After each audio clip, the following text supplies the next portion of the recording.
Bonjour à tous, j'espère que vous allez bien. Une fois de plus, c'est le prophète Samuel Fombang et je suis là pour vous donner une prophétie pour le Cameroun.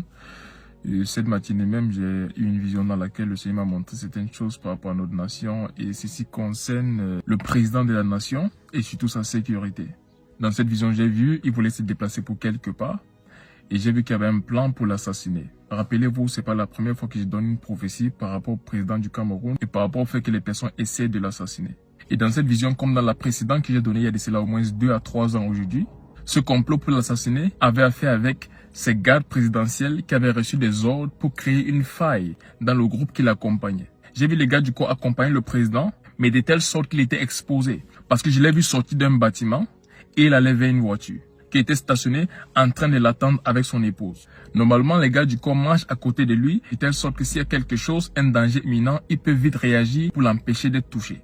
Mais dans cette vision, j'ai vu que consciemment, ils ont laissé une certaine distance et le président avançait. Lorsqu'il avançait, j'ai eu dans mon esprit que quelque chose se prépare. C'est comme si on veut l'éliminer en ce moment. Et en face de là où il était, il y avait une colline avec des arbres. On ne pouvait pas vraiment voir ce qu'il y avait là-bas. Et j'ai eu dans mon esprit qu'il y a un sniper sur cette colline-là prêt à tirer sur lui. Et j'ai couru, je suis allé me placer devant le président. On a ouvert la portière et là, il est entré. Et lorsqu'il est entré, l'un de ceux-là qui commandait la garde présidentielle m'a demandé pourquoi est-ce que je suis allé faire ça. Et je lui ai dit non, le président était exposé, quelque chose pouvait arriver. Et la façon dont il a réagi à ce que j'ai dit, j'ai compris par là qu'il faisait partie du complot pour éliminer le président. Et une fois de plus, je vais dire au peuple camerounais, il y a des plans pour éliminer le président du pays. Il y a des personnes qui souhaitent prendre la vie du président du Cameroun. Et ces personnes sont des personnes qui sont autour de lui. Ce sont des personnes à la présidence, ce sont des personnes dans son gouvernement. Des personnes qui ont soif du pouvoir. Et ce pouvoir-là, ce n'est même pas pour diriger le pays, mais c'est pour pouvoir garder les biens mal acquis qu'ils ont. Pour pouvoir garder les richesses qu'ils ont payées à cette nation toutes ces années. Et ils ont peur de faire face à la justice qui viendra si le pouvoir change de camp. Donc pour cette raison, ils font tout pour garder le pouvoir, même si cela signifie éliminer le président pour prendre le pays en otage. Ils font tout pour préserver tout ce qu'ils ont pillé pendant ces années. Et ils savent que la fin est proche. Et pour cette raison, ils sont prêts à tout faire, même éliminer le président.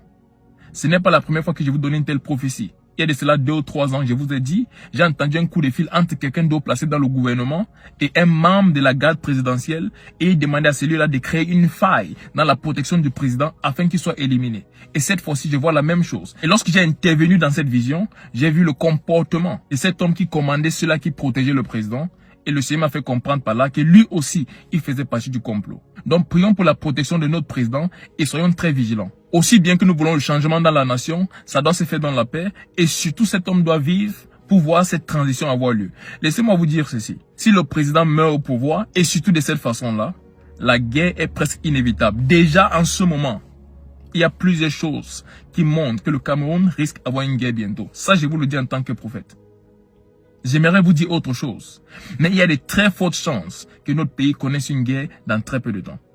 Mais si ce président meurt encore plus par assassinat, croyez-moi, c'est presque inévitable qu'on ait une guerre qui va nous causer des très grands problèmes. Donc même si nous voulons le changement, qui est une bonne chose, c'est chose que cela soit fait selon la volonté de Dieu et non pas la force des hommes. Parce que si cet homme est assassiné, notre pays connaîtra des problèmes, croyez-moi.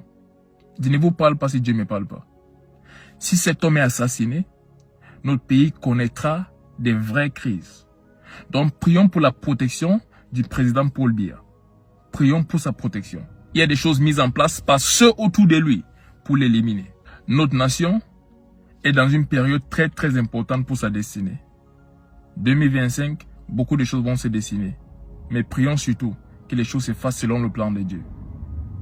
Et j'ai prié que le Seigneur préserve notre nation, le Cameroun, et que son esprit guide les dirigeants ainsi que les citoyens du pays, et surtout l'Église, de faire ce qu'il faut en cette saison pour la prospérité de notre nation et surtout pour sa paix, au nom puissant de Jésus-Christ. Que Dieu vous bénisse. C'était le prophète Samuel Fombang. Shalom. Il y a d'autres personnes qui disent, j'ai commis tellement de fautes, je ne sais même pas si Dieu va m'accepter. Mon cher, ma chère, c'est exactement pour cela qu'il est mort. Parce que tu ne peux le faire par toi-même. Il a dit, c'est un don, afin que personne ne puisse s'enorgueillir. Il t'offre cela, il a pris ta place. Toutes ces choses sales que tu penses avoir fait, il a pris ta place et ces choses sont maintenant attribuées à lui. Et il t'a donné sa sainte nature. Et tout ce qu'il te demande de faire, c'est de dire, Seigneur Jésus-Christ, si tu t'acceptes dans ma vie en ce moment, comme mon Seigneur Sauveur, sois le roi de ma vie, guide-moi selon ta parole. Et et amène-moi à marcher selon ton esprit. À partir de ce moment, tu es une nouvelle créature. Tu n'as pas besoin de plus que ça. Plusieurs personnes pensent, non, je dois me battre pour devenir meilleur. Après, je vais venir à Dieu, il va voir que je me suis battu, alors il va m'aider. Ah non. Avant de finir tes battre, tu seras peut-être plus en vie. Mais c'est pourtant simple. Tu peux l'accepter tout de suite dans ton cœur, comme ton Seigneur, comme ton Sauveur. Et à partir de ce jour, ta vie ne sera plus jamais la même. Et si tu es là, tu m'écoutes, et tu veux donner ta vie à Christ en ce moment, récite juste cette prière après moi. Merci Seigneur. Merci pour ton amour. Je te remercie pour ma vie. Je crois en ce jour que tu es mort sur la croix pour mes péchés. Et 3 jours après, Dieu le Père t'a ressuscité d'entre les morts. Je confesse que tu es Seigneur et Sauveur de ma vie. Et par la foi, je reçois le don de la vie éternelle. Merci Seigneur, car les choses anciennes sont passées. Et voici toutes choses sont devenues nouvelles. Merci Seigneur, car je suis né de nouveau.